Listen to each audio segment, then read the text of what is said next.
ऋग्वेद का सुबोध भाष्य प्रथम मंडल 71वां सूक्त। इस सूक्त के ऋषि पराशर शाक्ते देवता अग्नि तथा छंद त्रिष्टुप है। जैसे कामना करती हुई स्त्रियां अपने पति को हमेशा अच्छे प्रकार से प्रसन्न करती हैं तथा श्याम वर्ण वाली अंधकार को दूर करने वाली श्वेत वर्ण वाली उषा को देखकर जिस प्रकार गायें प्रसन्न होती हैं, उसी प्रकार एक स्थान में रहने वाली भगनी रूप उंगलियां पूजनीय अभिलाषी अग्नि को प्रसन्न करती हैं।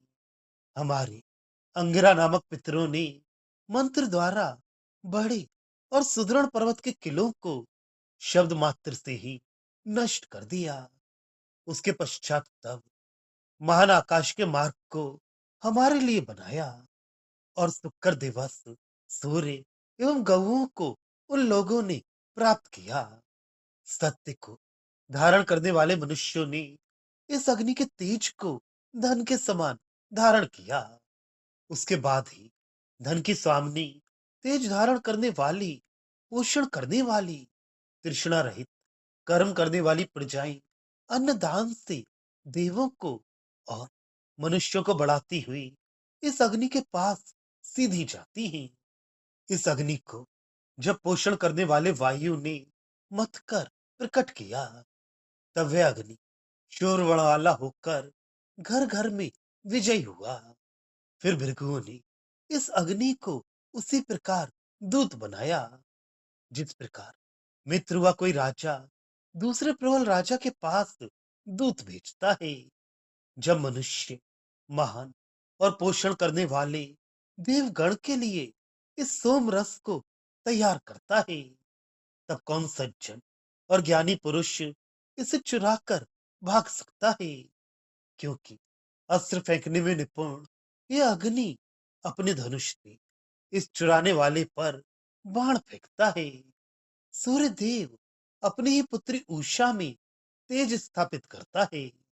हे अग्नि, तुझे अपने गृह में जो मनुष्य प्रदीप्त करता है और प्रतिदिन तेरी कामना करते हुए तुझे हविरूप अन्न प्रदान करता है, हे दो स्थानों में वर्धित अग्नि, तू उस मनुष्य की आयु बढ़ा।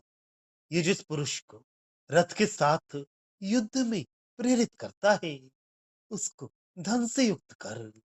संपूर्ण अन्न अग्नि को उसी प्रकार प्राप्त होती है, जिस प्रकार सात महान नदियां बहती हुई समुद्र को प्राप्त होती हैं। हमारी जाति वालों को अन्न प्राप्त नहीं होता है। अतः हे अग्नि, तू देवों में उनकी उत्तम बुद्धि को या भक्ति को जानकर उन्हें अन्न प्रदान कर।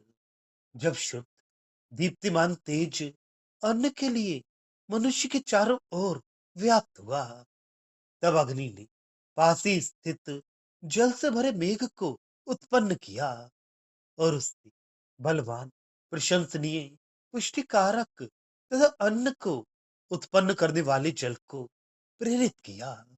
मन की तरह शीघ्रगामी जो सूर्य अकेले ही दिव्य मार्ग से शीघ्र जाता है और विविध धन पर शीघ्र अधिकार जमाता है तथा शोभायमान सुंदर भुजाओं वाले मित्र वरुण हमारी गहुओं में प्रीति कर अमृत तुल्य दूध की जो रक्षा करती हैं। हे अग्नि, वह सब तेरा ही प्रभाव है।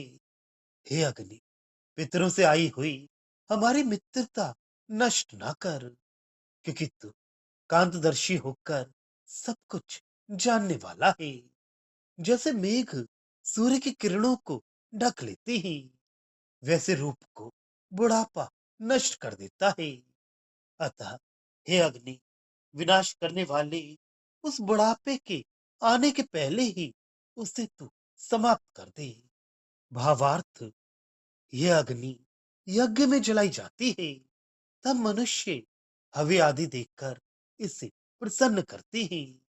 अंगरस को जानने वालों ने पर्वत पर घने किलों को नष्ट किया और आकाश के मार्ग को बनाया, जिसे मनुष्यों ने धन प्राप्त किया, पहले तेजस्वी बनना चाहिए।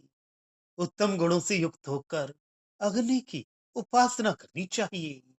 वायु के मंथन से प्रकट होकर यह अग्नि प्रत्येक शरीर को धारण करता है और देवताओं अर्थात इंद्रियों को रस पहुंचाता है।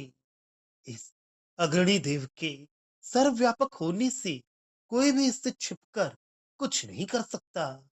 यह अग्नि प्रत्येक को यथा योग्य दंड देता है। घर में प्रतिदिन यज्ञ करने से आयु बढ़ती है और धन प्राप्त होता है। यह अग्नि सब तरह के अन्नों का भंडार है, इसलिए जो उसकी भक्ति करता है वह अन्न से युक्त होता है। यज्ञाग्नि से मेघ उत्पन्न होते हैं और उससे पुष्टि कारक तथा अन्नोत्पादक जल बरसता है। इसी अग्नि के प्रभाव के कारण सूर्य अकेले ही अपने विस्तृत मार्ग पर चलता है और धनों पर अधिकार करता है। मित्र और वरुण गायों की रक्षा करते हैं। यह अग्नि सर्वज्ञ है, अतः इस अग्नि को प्रज्वलित करने से तेज बढ़ता है और बुढ़ापा जल्दी नहीं आता।